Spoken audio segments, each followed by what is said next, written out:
नमस्कार, आप सभी का बहुत बहुत स्वागत है। दोस्तों, जीवन एक यात्रा है और इस यात्रा में हम सभी अलग अलग रास्तों से गुजरते हैं। कभी रास्ता फूलों से भरा होता है, धूप खिली होती है और चलना बहुत आसान लगता है। और कभी कभी जीवन हमें एक ऐसी गहरी और अंधेरी सुरंग में ले आता है जहां हमें दूर दूर तक कोई रोशनी नजर नहीं आती। मन में शंकाएं होती हैं, डर होता है और एक अनिश्चितता होती है कि ये रास्ता आखिर हमें कहाँ लेकर जाएगा। लेकिन एक बात हमेशा याद रखिएगा, हर सुरंग का दूसरा सिरा हमेशा रोशनी में ही खुलता है। ये जो अंधकार के क्षण होते हैं, ये जो संघर्ष का समय होता है, ये व्यर्थ नहीं जाता। यही वो समय है जो हमें हमारे भीतर छिपी हुई शक्ति से परिचित कराता है। ये हमें तराशता है, हमें मजबूत बनाता है और जब हम इस दौर से बाहर निकलते हैं तो हम वही इंसान नहीं रहते जो हम पहले थे। हम एक ज़्यादा परिपक्व, ज़्यादा ज्ञानी और ज़्यादा आत्मविश्वासी व्यक्तित्व बनकर उभरते हैं। और ज्योतिष शास्त्र, ये दिव्य विज्ञान हमें इसी यात्रा के लिए एक मार्गदर्शक, एक टॉर्च की तरह राह दिखाता है। ग्रह नक्षत्र हमें डराने के लिए नहीं है, बल्कि वो हमें संकेत देते हैं, हमें आने वाले मोड़ों के लिए तैयार करते हैं। तो इसी दिव्य ज्ञान की रोशनी में आज हम विस्तार से बात करने वाले हैं मकर लग्न और मकर राशि के जातकों के लिए। हम जानेंगे कि आने वाला समय यानी 28 अगस्त से लेकर 17 सितंबर 2025 तक की ये अवधि आपके जीवन के किन क्षेत्रों में उजाला और किन क्षेत्रों में थोड़ी सावधानी की मांग कर रही है। हम हर एक पहलू को, चाहे वो आपका करियर हो, आपका आर्थिक जीवन हो, आपका स्वास्थ्य हो या आपके रिश्ते हो, बहुत गहराई से समझने का प्रयास करेंगे। और जहां भी कोई चुनौती दिखेगी, हम उसके समाधान और सरल उपायों पर भी अवश्य चर्चा करेंगे। तो चलिए मेरे साथ इस ज्योतिषीय यात्रा पर आगे बढ़ते हैं। मकर राशि के मेरे प्रिय मित्रों, जब हम 28 अगस्त से 17 सितंबर की इस अवधि को देखते हैं तो सबसे पहले हमें उस बड़ी तस्वीर को समझना होगा जो आकाश में ग्रहों ने आपके लिए बनाई है। इस समय का जो सबसे बड़ा और केंद्रीय बिंदु है, जो इस पूरी अवधि की कहानी लिख रहा है, वो है आपके अष्टम भाव यानी 8th हाउस में ग्रहों का एक असाधारण जमावड़ा। समझने की कोशिश कीजिए। आपका 8वां घर सिंह राशि का है। 8वां घर ज्योतिष में सबसे रहस्यमयी भावों में से एक है। ये घर है गहरे परिवर्तनों का, आकस्मिक घटनाओं का, उतार चढ़ाव का, छिपे हुए रहस्यों का, गूढ़ ज्ञान का और आपके जॉइंट एसेट्स यानी सांझे के धन का। और इसी रहस्यमयी घर में इस अवधि में एक बड़ी हलचल हो रही है। सूर्यदेव, जो आपकी आत्मा के कारक हैं, आपके आत्मविश्वास के कारक हैं, वो पहले से ही यहां विराजमान है। फिर 30 अगस्त को ग्रहों के राजकुमार बुध, जो आपकी बुद्धि और वाणी के स्वामी हैं, वो भी इसी घर में प्रवेश कर जाएंगे। और वहां पर पहले से ही छाया ग्रह केतु मौजूद है, जो वैराग्य, आध्यात्म और अचानक अलगाव के कारक है। तो कल्पना कीजिए, आपके जीवन के सबसे अप्रत्याशित भाव में सूर्य, बुध और केतु की एक अत्यंत शक्तिशाली युति बन रही है। ये एक ऐसा योग है जो जीवन में एक बड़े ट्रांसफॉर्मेशंस या किसी गहरी उथल-पुथल का स्पष्ट संकेत दे रहा है। आपके राशि के स्वामी, आपके लग्न के राजा शनिदेव, आपके तीसरे भाव में वक्री होकर चल रहे हैं। तीसरा भाव आपके पराक्रम, आपकी मेहनत, आपके साहस का है। और जब आपका राशि स्वामी ही वक्री हो तो इसका अर्थ है कि आपको अपने प्रयासों का फल पाने के लिए दोगुनी मेहनत करनी पड़ सकती है या पुराने रुके हुए कामों को फिर से शुरू करना पड़ सकता है। और तो और अष्टम भाव में बैठे सूर्य और तीसरे भाव में बैठे शनि के बीच एक षडाष्टक योग भी बन रहा है, जो एक संघर्षपूर्ण स्थिति है। ये योग बताता है कि आपको अपने लक्ष्यों को पाने के लिए कुछ बाधाओं और रुकावटों का सामना करना पड़ सकता है। और इन सब के ऊपर 7 सितंबर को एक चंद्र ग्रहण भी लग रहा है, जो भारत में दृश्यमान होगा। ग्रहण हमेशा हमारे मन, हमारी भावनाओं और हमारे कर्मों पर एक गहरा प्रभाव डालते हैं। ये एक तरह का कॉस्मिक रीसेट बटन होता है। तो कुल मिलाकर ये अवधि ऊपर से शांत दिख सकती है, लेकिन भीतर ही भीतर एक बड़े बदलाव की तैयारी चल रही है। ये समय आपको अपने अंदर झांकने, जीवन की गहराइयों को समझने और कुछ पुरानी चीजों को छोड़कर आगे बढ़ने का अवसर देगा। तो घबराने की बिल्कुल जरूरत नहीं है, बल्कि जागरूक और सावधान रहकर इस समय का सामना करने की जरूरत है। आइए अब आपके जीवन के हर एक क्षेत्र पर इन शक्तिशाली ग्रहों के गोचर का क्या प्रभाव पड़ेगा, इसे एक एक करके बहुत विस्तार से समझते हैं। सबसे पहले बात करते हैं आपके व्यक्तित्व, आपके मन और आपके स्वास्थ्य की। जब भी अष्टम भाव सक्रिय होता है तो उसका सबसे पहला प्रभाव हमारे मानसिक स्वास्थ्य और हमारी ऊर्जा के स्तर पर पड़ता है। सूर्य, बुध और केतु की ये युति आपको बहुत ज्यादा सोचने वाला, एक ओवरथिंकर बना सकती है। आपका मन शांत नहीं रहेगा, वो लगातार किसी न किसी चीज की गहराई में जाने की कोशिश करेगा। हो सकता है आप पुरानी बातों को लेकर परेशान हो या किसी ऐसे रहस्य को जानने की कोशिश करें जो आपसे छिपा हुआ है। केतु का प्रभाव आपको आध्यात्म, ज्योतिष या किसी भी गूढ़ विद्या की तरफ बहुत तीव्रता से आकर्षित कर सकता है। लेकिन यही केतु आपको दुनिया से कटा हुआ, एक तरह का अकेलापन भी महसूस करा सकता है। सूर्य, जो आपका आत्मविश्वास है, जब वो 8वें घर में जाते हैं तो कॉन्फिडेंस में थोड़ी कमी महसूस हो सकती है। आपको अपनी क्षमताओं पर संदेह हो सकता है। ये एक हम्बलिंग एक्सपीरियंस हो सकता है जहां आपका ईगो थोड़ा कम होता है और आप जीवन की वास्तविकता को ज़्यादा करीब से देखते हैं। स्वास्थ्य की दृष्टि से ये समय सबसे ज़्यादा ध्यान रखने वाला है। 8वां घर हमारे शरीर के अंदरूनी अंगों और पेट के निचले हिस्से का प्रतिनिधित्व करता है। इसलिए आपको इस अवधि में पाचन से जुड़ी समस्याएं, एसिडिटी, पेट में जलन या कोई इन्फेक्शन परेशान कर सकता है। सूर्य की उपस्थिति शरीर में पित्त और गर्मी को बढ़ा सकती है।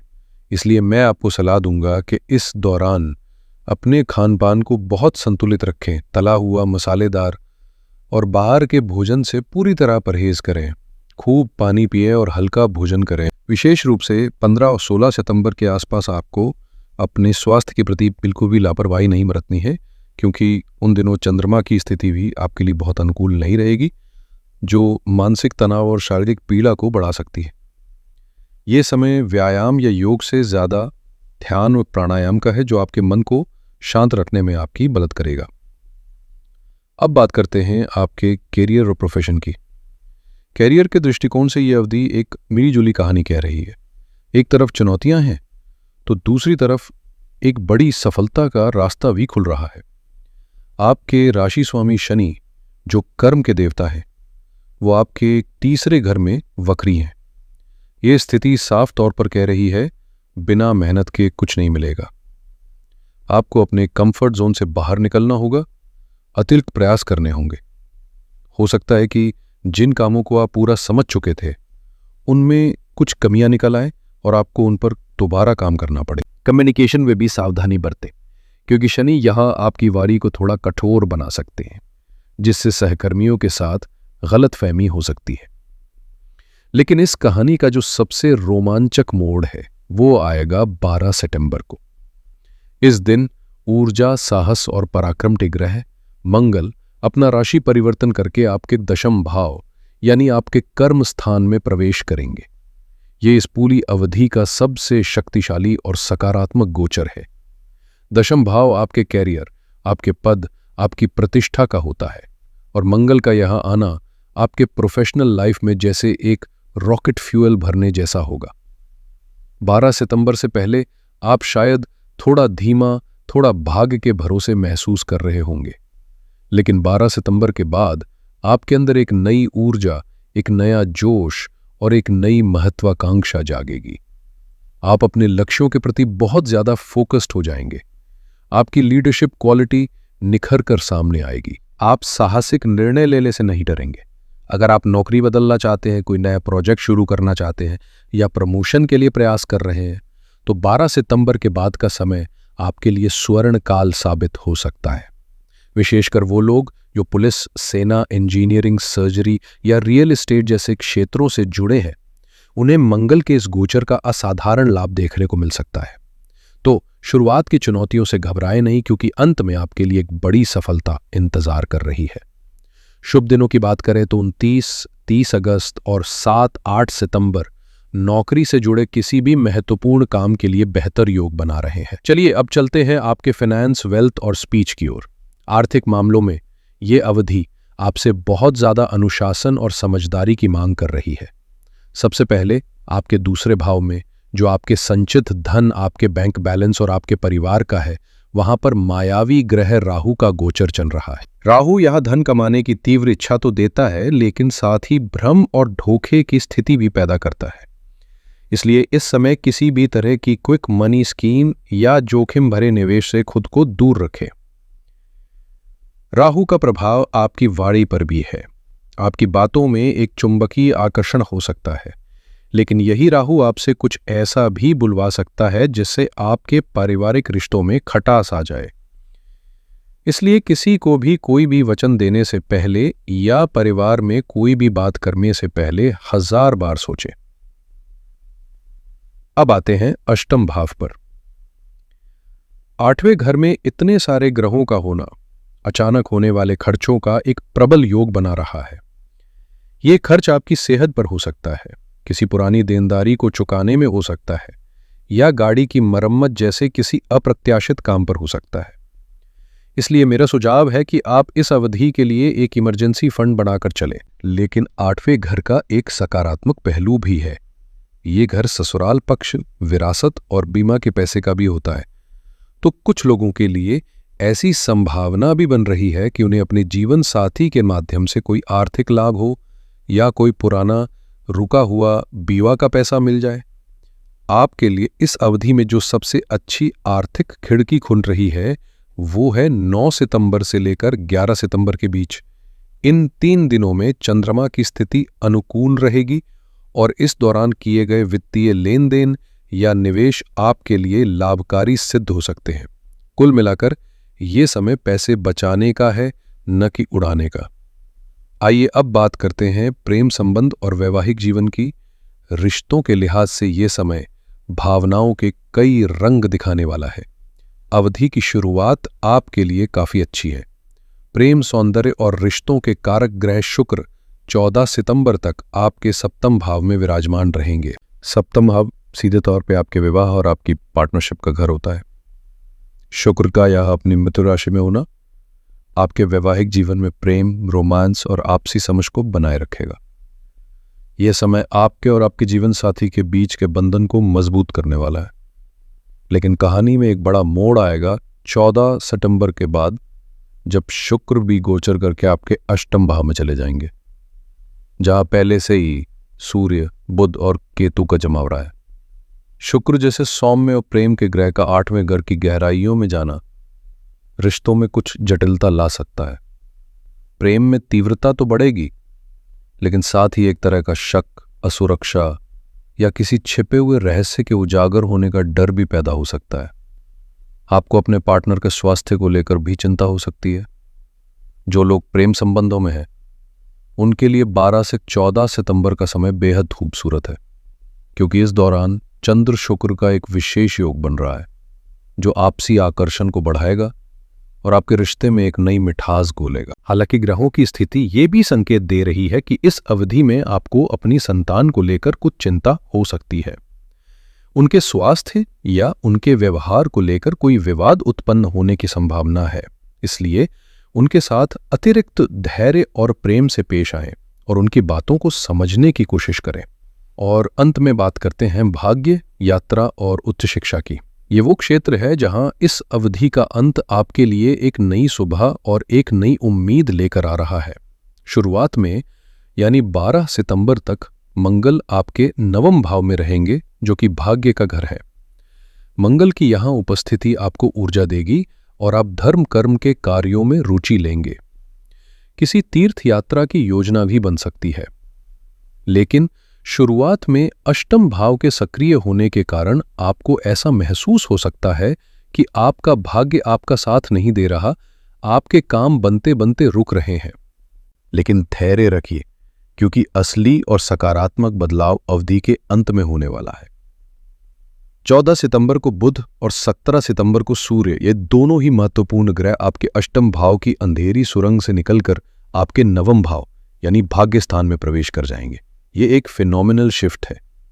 बुध अपनी ही राशि कन्या में होंगे और सूर्य का यहां आना आपके भाग्य को प्रकाशित कर देगा। इसका अर्थ है कि 17 सितंबर के बाद आपके जीवन में जो रुकावटें थीं वो अपने आप दूर होने लगेंगी। आपको अपने पिता का, अपने गुरुओं का पूरा सहयोग मिलेगा।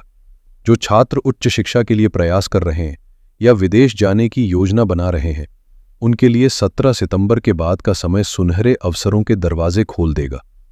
छात्रों के लिए विशेष रूप से 28 अगस्त और 17 सितंबर का दिन बहुत ही शुभ परिणाम लेकर आ रहा है। तो मकर राशि वालों, आइए इस पूरी अवधि की कहानी को कुछ शब्दों में सार के रूप में समझ लेते हैं। इस अवधि की मुख्य थीम है गहन परिवर्तन, आत्ममंथन और अप्रत्याशित घटनाएं, जिसका पूरा केंद्र आपका 8वां घर है। आपको धैर्य, जागरूकता और सावधानी के साथ इस समय से गुजरना होगा। इसका सकारात्मक पक्ष ये है कि 12 सितंबर के बाद मंगल का गोचर आपके करियर को एक नई और शक्तिशाली उड़ान देगा और 17 सितंबर के बाद भाग्य का सितारा पूरी तरह से आपके पक्ष में होगा। इसका चुनौतीपूर्ण पक्ष है आपका स्वास्थ्य, विशेषकर पेट से जुड़ी समस्याएं, अचानक होने वाले खर्चे और 14 सितंबर के बाद रिश्तों में आने वाली कुछ जटिलताएं। आपके लिए इस अवधि की सबसे महत्वपूर्ण तिथियां हैं 30 अगस्त, जब बुध का अष्टम भाव में गोचर होगा, जो आपकी सोच को और भी गहरा बनाएगा। 7 सितंबर, इस दिन चंद्र ग्रहण है। यह भावनात्मक रूप से बहुत संवेदनशील दिन है। कोई भी बड़ा निर्णय लेने से बचे। 9 से 11 सितंबर, ये दिन आर्थिक मामलों के लिए सबसे अनुकूल है। 12 सितंबर के लिए ये आपके करियर का सबसे बड़ा टर्निंग पॉइंट है, जब मंगल आपके कर्म भाव में प्रवेश करेंगे। 15 और 16 सितंबर के लिए इन 2 दिनों में अपने स्वास्थ्य का विशेष ध्यान रखें। और 17 सितंबर, जब सूर्य आपके भाग्य स्थान में आकर आपके सभी रुके हुए कामों को गति देंगे। और इस पूरी अवधि के लिए जो एक सबसे बड़ी सावधानी आपको बरतनी है वो ये है, आकस्मिक घटनाओं और अपनी सेहत को लेकर पूरी तरह सजग रहें। किसी भी स्थिति में भावनाओं में बहकर या जल्दबाजी में कोई भी बड़ा फैसला ना लें। विशेषकर 2 और 3 सितंबर को कोई भी महत्वपूर्ण निर्णय लेना टालना ही आपके लिए सर्वोत्तम रहेगा। अब इन चुनौतियों को अवसरों में बदलने और नकारात्मक ऊर्जा से अपनी सुरक्षा करने के लिए मैं आपको कुछ बहुत ही सरल और अत्यंत शक्तिशाली उपाय बता रहा हूं। केतु अष्टम भाव में अब खाजज नॉट और ब्रह्म दे सकते हैं उनकी साइकाउटी। इसलिए हर रोज भगवान गणेश की आराधना करें और ओम केन केतवे नमः इस मंत्र का कम से कम 108 बार जाप करें। एक खाजा आपके मन को स्थिर करेगा और आपको आकस्मिक परेशानियों से बचाएगा। दूसरा, सूर्य देव को बल देने के लिए अष्टम भाव में सूर्य के होने से आत्मविश्वास में कमी आ सकती है। अपने आत्मविश्वास को बनाए रखने के लिए रोज सुबह स्नान के बाद तांबे के लोटे से सूर्य देव को जल अर्पित करें और 11 बार गायत्री मंत्र का जाप करें। यह आपको एक आंतरिक शक्ति प्रदान करेगा।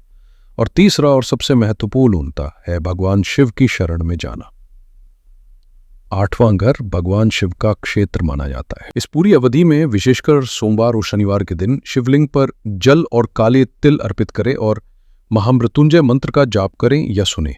यह उपाय हर प्रकार के भय, रोग और नकारात्मकता से आपकी रक्षा करने वाला एक अभेद्य कवच है। तो मेरे मकर राशि के मित्रों, ये थी 28 अगस्त से 17 सितंबर तक के समय की एक विस्तृत रूपरेखा। याद रखिए, आप उस सुरंग से गुजर रहे हैं जिसका दूसरा सिरा बहुत ही उज्जवल और प्रकाशमान है। यह समय आपको भविष्य की बड़ी सफलताओं के लिए तैयार कर रहा है। इन चुनौतियों को एक परीक्षा समझे और पूरे धैर्य और आत्मविश्वास के साथ आगे बढ़े। मुझे पूरी उम्मीद है कि यह जानकारी आपके लिए उपयोगी सिद्ध होगी और आपको अपना आने वाला रास्ता तय करने में मदद करेगी।